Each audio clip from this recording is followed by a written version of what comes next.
The way it started is there was a 747, a Japanese airline, 747, was coming from the northwest, going across the Alaskan territory. And he was at either 31, 33, or 35,000 feet. And it was, I want to say around 11 o'clock at night, but you can check the real times. He called and asked the controller if the controller had any traffic at his altitude.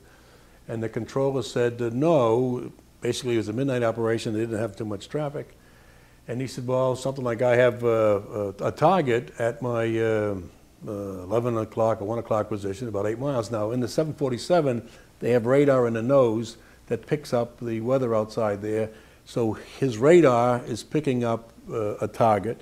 He sees this target with his eye, and the target, the way he described it, was a huge ball with lights running around it, and I think he said it was like 4 times as big as a 747.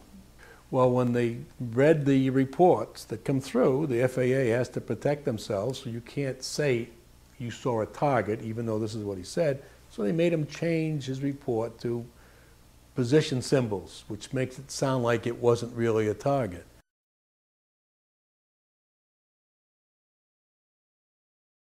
The military controller has what they call height-finding radar, and they have long-range radar and short-range radar. So if they don't catch it on one of their systems, they catch it on the other. And if you listen to the military man, at one time he said, I have it on the height radar, or my range radar, whatever he called it, which indicated that he had a target on his system. The Japanese pilot would say he's now at 11 o'clock, he's now at 1 o'clock, he's now at 3 o'clock, he was bouncing around, this guy here, and when he would say that, the military guy would cut in and say he's now at 2 o'clock or 3 o'clock, and he would confirm the position. So it would go from 1 o'clock, 7 or 8 miles, to 6, 7 o'clock, 7 or 8 miles inside of 4 or 5 seconds. You have to be moving pretty quickly.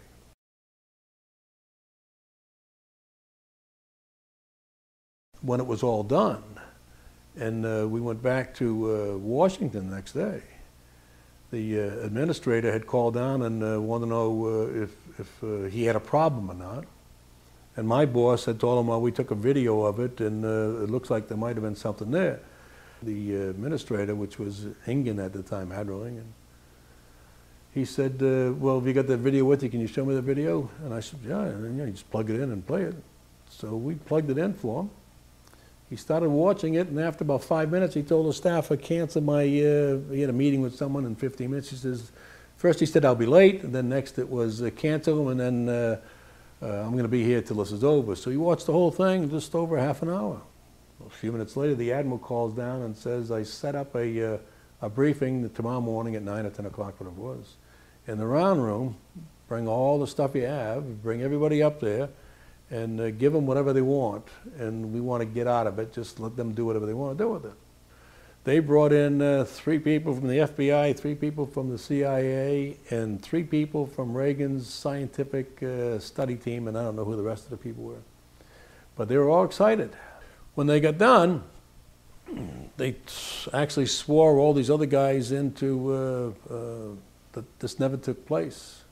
We never had this meeting, and this was never recorded.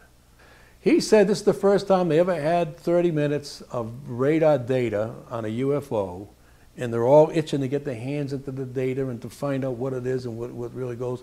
And if they come out and told the American public that they ran into a UFO out there, it would cause panic across the country, so therefore you can't talk about it. And they're taking all this data. So I said, okay, take all that data, if that's what you want. But they took only what we had there. They didn't ask me if there was anything else that I had. They said they're taking all this data. And I said, fine. Now I had the original video that I took, and I had the pilot's report that came through, the first report, and I had the FAA's first report that was all downstairs on my table. They didn't ask for that, so I didn't give it to them. When they asked me what I thought, I told them that it looked like we had a UFO that was up there. The reason it wasn't on the FAA's tapes was because it was too large of an aircraft, and it was picked up as weather, so we wouldn't record it. that the pilot, the Japanese pilot, seen it. The Japanese pilot drew pictures of it. Eventually, they gave the Japanese pilot a hard time because of what he said. He was embarrassing his country. Our military controllers said they seen it. Our FAA controllers said they seen it.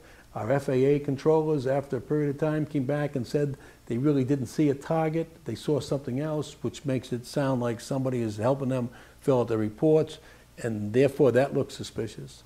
My guess is, because of the way it was, it's not part of the military's operation anymore, that it was a UFO.